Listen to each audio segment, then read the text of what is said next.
நகைச்சுவை நடிகர் மதன் பாபுடைய மரணம் திரையுலகினரை பெரும் சோகத்தில் ஆழ்த்திருக்கு. புற்றுநோய் பாதிப்பால அவதிப்பட்டு வந்த மதன் பாப் கடந்த சில ஆண்டுகளாவே அதுக்காக சிகிச்சை பெற்று வந்தாரு. இந்நிலையில இச்சிகிச்சை பலனளிக்காம உயிரிழந்திருக்காரு. மதன் பாபுடைய இறுதி சடங்கு நாளை சென்னையில் நடைபெற இருக்கு. அவருடைய மறைவுக்கு திரையுலகினரும் ரசிகர்களும் இரங்கல் தெரிவிச்சிட்டு வராங்க. இவருடைய மறைவு தமிழ் திரையுலகிற்கு மிகப்பெரிய பேரிழப்பா பார்க்கப்படுது.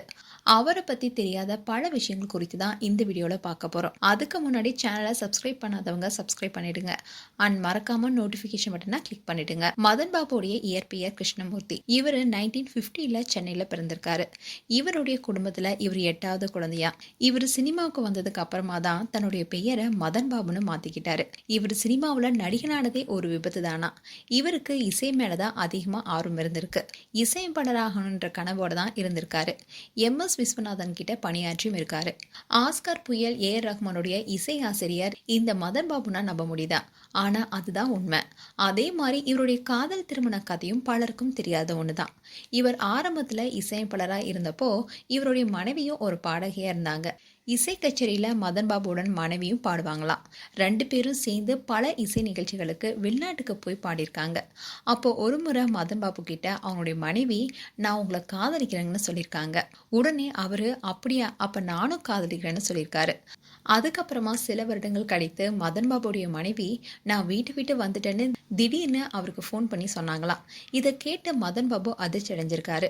தன்னை நம்பிய பெண்ணை காப்பாற்றணும்னு நினைச்சு மதன் பாபு தன்னுடைய நண்பர்களை அனுப்பி கூட்டிட்டு வந்து அதுக்கப்புறமா திருத்தணி கோவிலுக்கு போய் திருமணம் செய்யலான்னு கூட்டிட்டு போயிருக்காரு. ஆனா அங்க கோவில இருக்கவங்க அங்க திருமணம் செய்ய முடியாதுன்னு சொல்லிட்டாங்களாம். ரெஜிஸ்டர் முறைப்படி ரெஜிஸ்டர் திருமணம் செஞ்சுட்டு தான் நீங்க இங்க வந்து திருமணம் செய்யணும்னு சொல்லியிருக்காங்க. அதனால அங்கிருந்த ஒரு விக்கிரத்துக்கு முன்னாடி திடீர்னு மதன் பாபு அவங்களுடைய மனைவி கழுத்துல தாலி கட்டிட்டாராம். அதுக்கப்புறமா கணவன் மனைவியா வாழ தொடங்கியிருக்காங்க. அப்போ 2 வீட்லயுமே சம்மதம் இல்லாதனால பல கஷ்டங்களை தாண்டி தங்களுடைய வாழ்க்கையை தொடங்கியிருக்காங்க. அதுக்கப்புறமா இவர் நடிகரா மாறினதுக்கு அப்புறமா அதே திருத்தணியில இவருக்கு ராஜ மரியாதை வழங்கப்பட்டுச்சான்.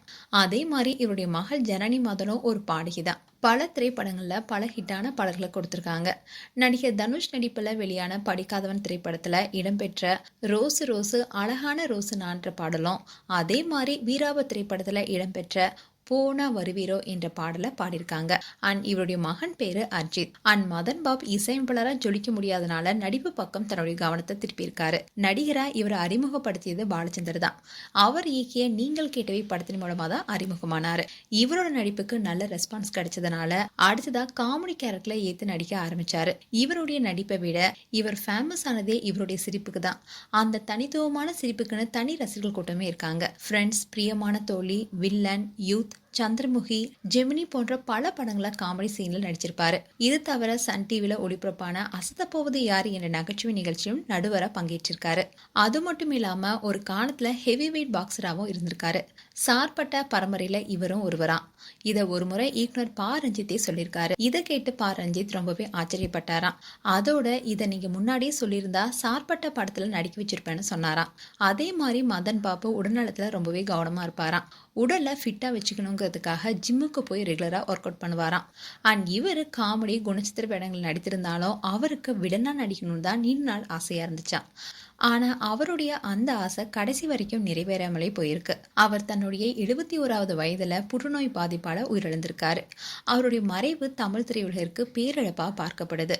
அவர் மறைந்தாலும் அவருடைய சிரிப்பு என்றென்றும் மக்கள் மனசுல ஆழமா பதிஞ்சிருக்கும். மேலும் மதன் பாப் குறித்து உங்களுடைய கருத்துக்களை கமெண்ட் செக்ஷன்ல சொல்லுங்க.